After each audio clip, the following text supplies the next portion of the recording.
Australians give $500 million a year to Papua New Guinea in aid. If Kevin Rudd is elected, it will be more. But there is a big problem. Half of Papua New Guinea's budget, $1.7 billion, is being stolen every year. Australian aid is being lost to corruption. Most of Australia's aid program is effectively wasted. It gets worse. The stolen money is then brought to Australia to be hidden in our banks and the Queensland property market. A couple of $100 million each year is the best guess. You're taking the money for your own personal benefit to buy properties. You know, you have a number of properties in Australia. No. So where the did I get the money to buy all those properties? From ANZ. From the ANZ. We have exclusive access to the man in charge of investigating the missing millions. They see Australia as the Cayman Islands because they see that that's the safest place where they can bring the stolen money from Papua New Guinea and live a happy life here whilst our people continue to suffer. And we've tracked down their homes in Australia, used to launder their dirty money. There are allegations that this place was built on corrupt money. One of the easiest ways to launder money in Australia. $45 million. Australia's leading anti-corruption experts have a clear message. They claim our banks, our police, our government are turning a blind eye. This is why corrupt PNG politicians launder money in Australia, because it's easy. Their chances of being caught are almost zero. So what does all of this mean for us?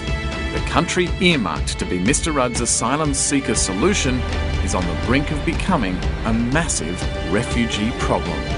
If half of the Papua New Guinea budget is stolen, and it seems like that's the order of magnitude we're talking about, then there's a real risk that Papua New Guinea as a country will simply collapse. There are 7 million people in PNG. If the country collapses, that's really a huge disaster for Australia.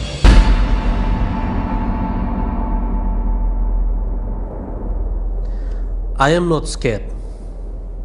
Even if it means to die for what I'm doing, I am prepared. Because I want to eradicate this evil that is eating away our country. Sam Coyne heads up Papua New Guinea's anti-corruption task force sweep, arguably the most dangerous job in the Pacific. Every single day, we are always watchful. My family stays in the house 24/7, guarded. This is the first time Coyne has spoken on camera. Until now, even the guards watching over his home did not know what he did. There are people who would like to see Coyne dead. Papua New Guinea is a violent place at the best of times, and if you're taking on these powerful, corrupt officials, then obviously there's a danger that they will strike back. One of the leading anti-corruption officials in Papua New Guinea in 2009 was actually ambushed and shot by people looking to assassinate him. Professor Sharman is a renowned expert on money laundering and the Australian arm of Sam Coyne's mission to lift the lid on billions of dollars of dirty money leaving Papua New Guinea to be laundered in Australia. Corrupt politicians and senior officials are buying houses, are gambling. Obviously they need a bank account to do that, and setting up their families here as well. The rot starts in Papua New Guinea. Coyne's job is to cut it out. So half your budget is being stolen? Almost half of the budget. That is how big the problem is. With over $1 billion stolen every year, development in Papua New Guinea has come to a crashing halt. Outside Port Moresby, you can drive to Central City. Hundreds of millions of dollars have been siphoned from a project which was meant to be the newly created capital city of PNG. It has never grown beyond 4 homes, a welcome sign and a dead-end road. It's a clear sign that thieves are hijacking Coyne's country. He is determined to catch them. How high up the chain does your investigation go? We have a number of politicians, prominent business people on our watch list, on our radar. And the radar is finding them in Australia. Some 59 people have been charged with corruption offences in Papua New Guinea already, and it's alleged that much of their illegally obtained monies are spent here in Cairns. Why not? They can spend it on a big boat, in our restaurants, or a favourite, the casino down the road. And then there is the Cairns property market. It is awash with dirty money. There are more than 100 homes in Cairns belonging to Papua New Guineans, a similar number in Brisbane. This $585,000 home in Cairns belongs to William Duma. The Petroleum Minister is named as a person of interest in Task Force Sweep's investigation. The family of former Prime Minister Michael Somare have a number of holdings in the upmarket Trinity Beach. As Prime Minister, Sir Michael was suspended from office for breaching multiple anti-corruption guidelines. They are just some of the 58 names which can be found in files obtained by Today Tonight, identifying properties in Australia owned by persons of interest in Task Force Sweep's corruption investigation. Eramis Watoto has been charged with numerous corruption offences and had his assets frozen in Australia, including his apartment on the Esplanade, one a block back, a cute $500,000 bungalow, this $250,000 investment, and the $540,000 family home. My God, it's an absolute compound. Making my way past another $100,000 worth of cars, I found Watoto's sister, Sue. There are allegations that this place was built on corrupt money. I have got nothing to say about that, sorry. Watoto is in PNG. His 457 visa to Australia has been cancelled following his arrest for the misappropriation of almost $5 million Australian dollars. Money he is suspected to have laundered in part through investments in Australia, an allegation Watoto denied when he called me. So you're taking the money for your own personal benefit to buy properties. You know, you have a number of properties in Australia. No. So where the did I get the money to buy all those properties? From ANZ. From the ANZ. Australia's banks have a strong presence in Papua New Guinea. They know the terrain well, and Sam Coyne is brutal in his assessment of their conduct. Is the banking industry in Australia doing business with dirty money? Of course, James. The writing is on the wall. Today Tonight has received documents revealing millions of dollars wired from Papua New Guinea to Australia by a man facing tax evasion and corruption charges. In 1 year, Paul Paraka sent $2.5 million to his children, wives and girlfriends. One lives at the Star Casino. In just 2 months in 2012, she was wired $110,000. In August last year, Sam Coyne informed Australian authorities and our banks. But still, Mr Paraka was able to use the NAB to transfer hundreds of thousands of dollars to wives and girlfriends. There's some clear evidence of suspicious transactions, but they turned a blind eye and accepted those transactions. In a statement, the NAB claimed to take money laundering seriously.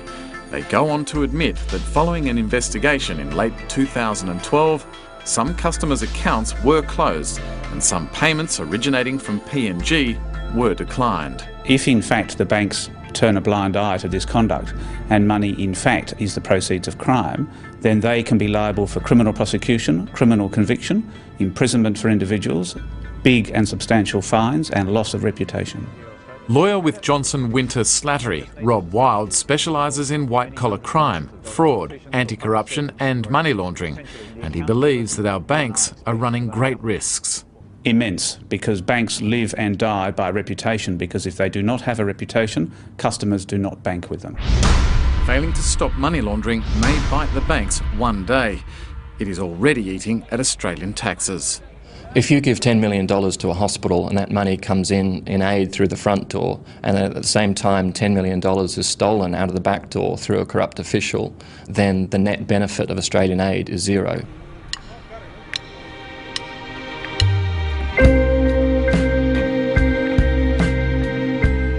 Back in Papua New Guinea, it's easy to see where hundreds of millions in AusAid is not being spent. Our people are dying of curable diseases. They live on less than $2 a day. So if you need water, what do you have to do? I have to carry my containers and go down to the tap well. You got to go all the way down Yes. there for just every time you need Yeah. water. Okay. It's my house where I live. This is your house up here, or this? This is my house, and I used to sleep here. You sleep there. I sleep there. So you hear about AusAid all the time, Definitely. but does it ever reach you? We hear about AusAid money, but we don't get any help. That's the thing. Right. We don't know where the money goes to. I am passionate in what I'm doing because I have compassion for my people. But Coim's people are being robbed. The loot is being laundered in Australia, and our government knows about it. Guys, roughly $200 million is stolen every year and sent to Australian banks. In May this year, an Australian Federal Police officer, Steve Mullins, addressed a high-level workshop between PNG and Australian police. Unaware of a journalist in the room, he revealed that over $200 million of illegally obtained monies are transferred to Australia and laundered through our banks every year. When we approached the Australian Federal Police, they referred us to the Attorney General. The Attorney General's office told us they were too busy with the election campaign and referred us back to the AFP, who of course weren't talking. Could it be that, like the money launderers they investigate, our government has something to hide? What evidence do you have to suggest that the Australian federal government doesn't take this seriously? Not 1 cent of Papua New Guinea corruption funds have been repatriated from Australia to Papua New Guinea, even though the Australian Federal Police estimates that $200 million every year of corruption funds come from Papua New Guinea to Australia. Prime Minister, a question on Papua New Guinea. The Australian Federal Police have revealed that $220 million of illegally obtained or corruptly obtained monies are entering and being invested in Australian banks every year. Why have none of those monies been repatriated? I'm unaware of the report, and we'll examine that and provide you with a response in due course. Over there. To make life better for this guy, this little girl, and this little girl. In 1.5 weeks, Australia will decide at the election if they want to send another $1 billion to Papua New Guinea as part of Kevin Rudd's Manus Island solution. What would you say the odds are on that money being misappropriated? Well, as a taxpayer, I'm worried about what might happen to it. Professor Sharman says few in Australia realise just how serious PNG's corruption problem is for Australia. For every dirty dollar we harbour, PNG is one step closer to ruin. The consequences are huge. If half of the Papua New Guinea budget is stolen, and it seems like that's the order of magnitude we're talking about, then there's a real risk that Papua New Guinea as a country will simply collapse, and Australia will be stuck with a massive refugee problem that makes the existing one look pretty trivial.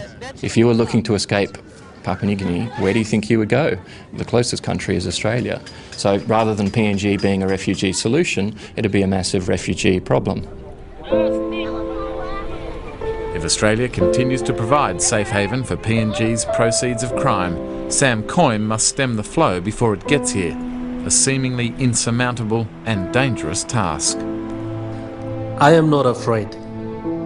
I know that corruption is deeply rooted, people are well connected, but somebody has to do it.